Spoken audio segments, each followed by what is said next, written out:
Carissimi, benvenuti in questo nuovo video. Sono Gennaro del canale YouTube Smart Video Photography. In questo video ritorniamo a parlare di Filmic Pro arrivata alla 7.4, molte novità tra cui i LUTs importabili in tempo reale. Ma prima di andare a vedere ciò, iscrivetevi al canale e azionate la campanella per ricevere notifiche dei video che posterò.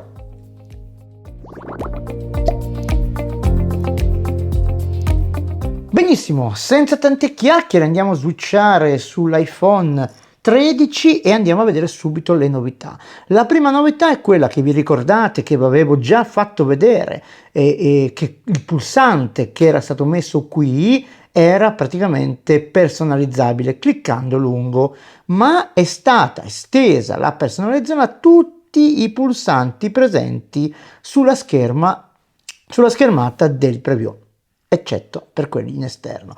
Quindi se io voglio andare a cambiare anche il player, clicco lungo e vado a cambiare un'iconetta di queste. Se non trovo l'opzione, lo strumento che è qua, che diciamo che è raffigurato in queste icone, in queste poche icone, posso andare sul più e andare a praticamente selezionare la voce che più mi serve. Io non so cosa possiamo mettere.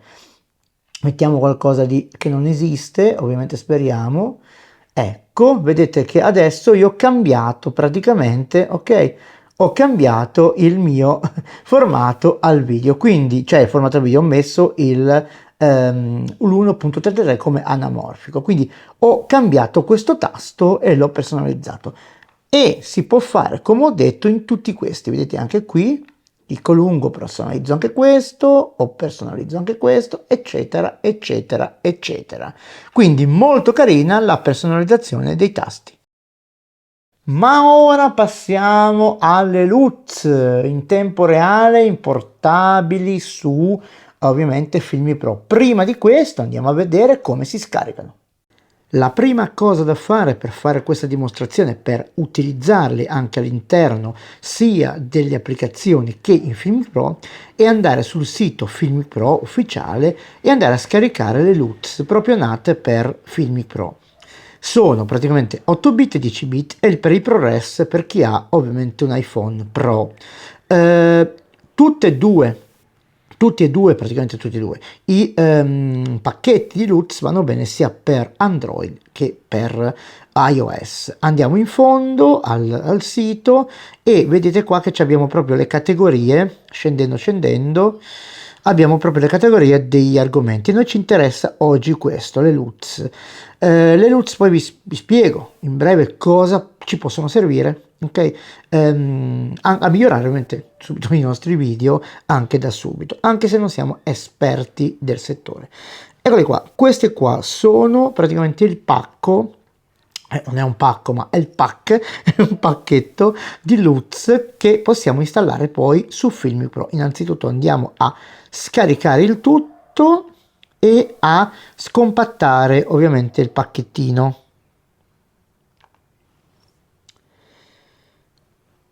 Che nel frattempo sta arrivando. Eccolo qua, una volta che andiamo a scompattarlo, andiamo a vedere dentro cosa c'è.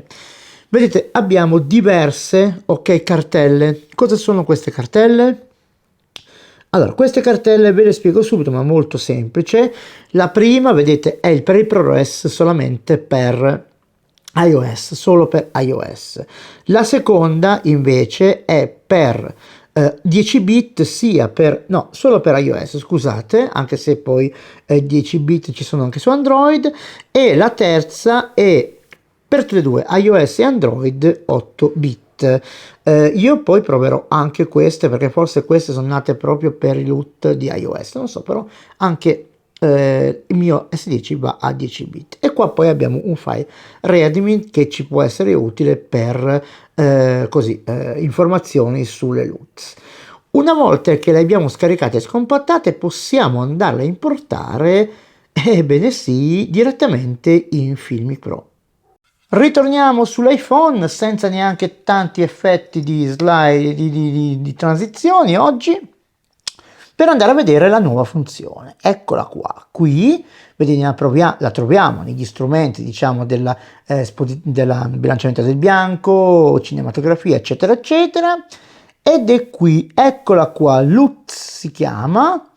La prima cosa che vi faccio notare sono questi due tastini qua, sono importantissimi perché potete innanzitutto switchando, flaggando questo, burn in vuol dire registrare il LUTs in tempo reale sul filmato, non possiamo più editarlo, ok? Mai più, ce lo teniamo com'è, mentre se vogliamo vederlo solo ma non registrarlo, ovviamente andiamo in preview only, quindi verrà visto sullo schermo ma non verrà registrato sul nostro file finale, una cosa bellissima.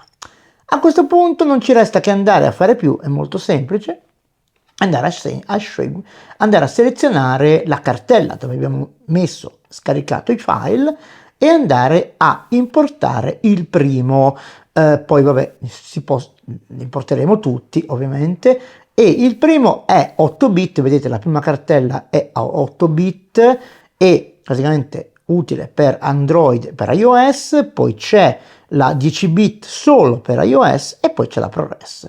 Quindi andiamo a prendere la prima e abbiamo i due che ci interessano a noi, il flat che lo andiamo subito a prendere e lo possiamo ovviamente nominare come vogliamo.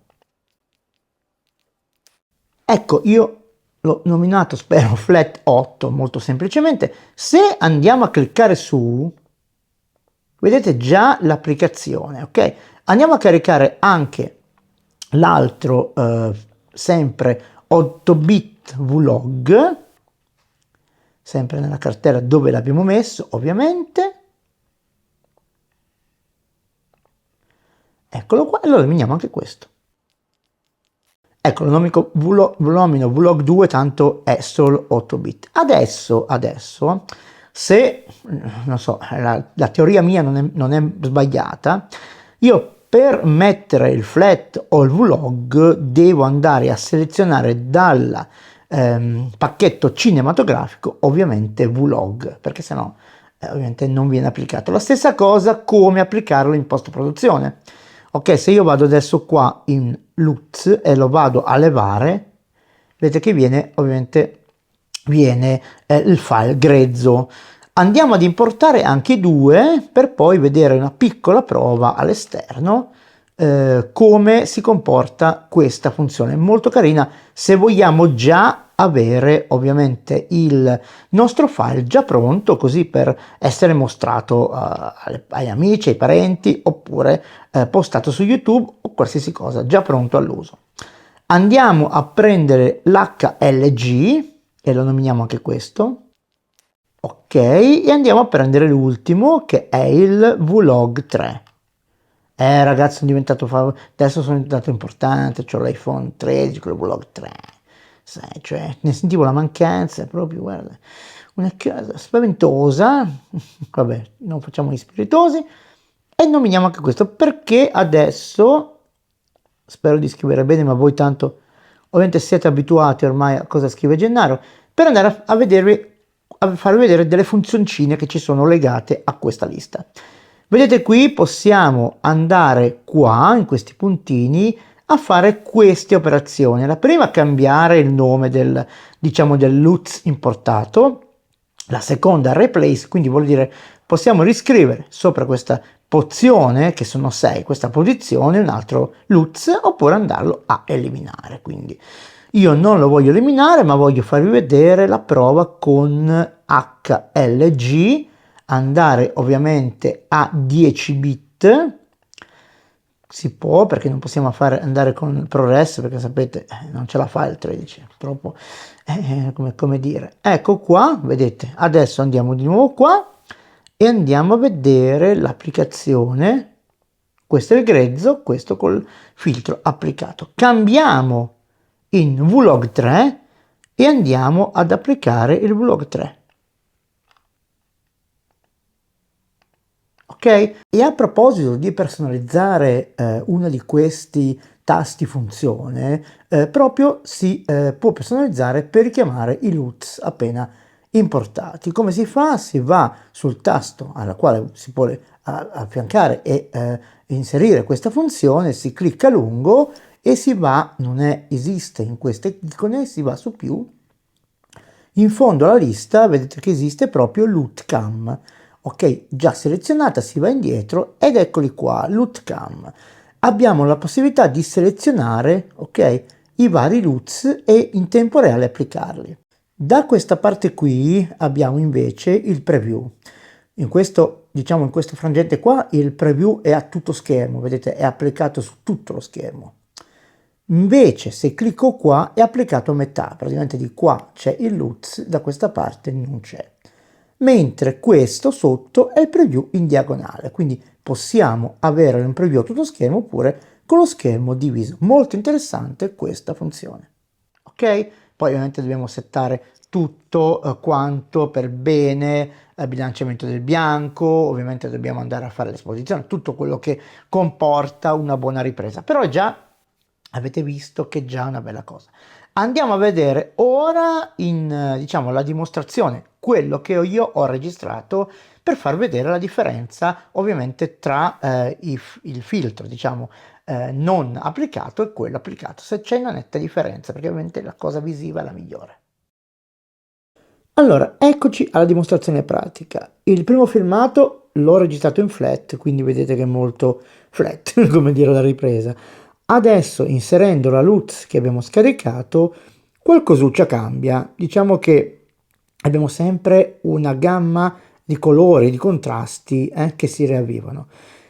Ma andiamo avanti con il Vlog 2, che è destinato agli iPhone un po' più vecchi, ok? Anche qui, quando applichiamo il filtro, decisamente si vede la differenza, ragazzi. Guardate che belle che sono queste margheritine. Quindi molto interessante. La penultima invece HLG, che dovrebbe restituire una gamma dinamica molto brillante, ok, sui colori, soprattutto su questi gialli sparati. Vediamo un pochino. Beh, io mi ritengo soddisfatto, e anche perché applicare effetti così in tempo reale non è male. L'ultima, il Vlog 3, destinata agli iPhone di ultima generazione, sicuramente la migliore, okay, è anche quella che occupa ovviamente più memoria. Guardate qua che bellezza, proprio bellissima come gamma dinamica. Benissimo, soddisfattissimo. Che il Filmi Pro sia un'applicazione veramente fatta bene, non esclusiva per i professionisti del settore, ricordatevi questa parola, e ovviamente che abbia un costo annuale non tanto alto, ma ovviamente per riprendere diciamo la vita quotidiana magari uno ne fa meno, tipo compleanni, laurea di magari del cugino. Però come avete visto si può avere quella marcia in più e si può fare la differenza, ok? Anche tra persone che non sono, diciamo, addetti ai lavori, ok? Perché non migliorare un pochettino le proprie riprese con questi strumenti? Abbiamo visto l'applicazione di queste LUTs. Io adesso non so se bisogna avere per forza il pacchetto cinematografico per abilitare ovviamente il Vlog 3, il Vlog 2 piuttosto che il Flat e piuttosto che HLG, oppure si possono applicare così normalmente sui video che stiamo facendo. A quello che vedo su i tutorial di Filmi Pro diciamo ufficiali, sì, non hanno praticamente menzionato questa cosa. Io non lo so, io ho provato così, può darsi che sia la stessa cosa. Se avete voglia che vada avanti su questo filone me lo dite e io proverò a fare un confronto tra ovviamente i filtri applicati in tempo reale e quelli applicati poi in un secondo momento diciamo sulla ripresa grezza con LumaFusion, per vedere se ovviamente la ripresa è la stessa. Con questo ovviamente vi chiedo di condividere il video se vi è piaciuto con i vostri amici e parenti e vari animali domestici e fate ovviamente crescere, e soprattutto mi raccomando a quelli sempre 82, ho preso di mira un pochettino 82%, che non so, saranno anche saliti perché a questo punto di iscrivervi al canale, iscriversi al canale, tanto non comporta nulla, si ci può disiscrivere quando vogliamo, se la faccia di generare non vi piace ve ne potete andare dove siete venuti, e azionare la campanella per ricevere, se vi interessano, le notifiche dei video che posterò. Con questo vi ringrazio tantissimo, a parte gli scherzi, lo sapete che io scherzo sempre, vi voglio bene a tutti, un abbraccio da Gennaro e ci vediamo nel prossimo video.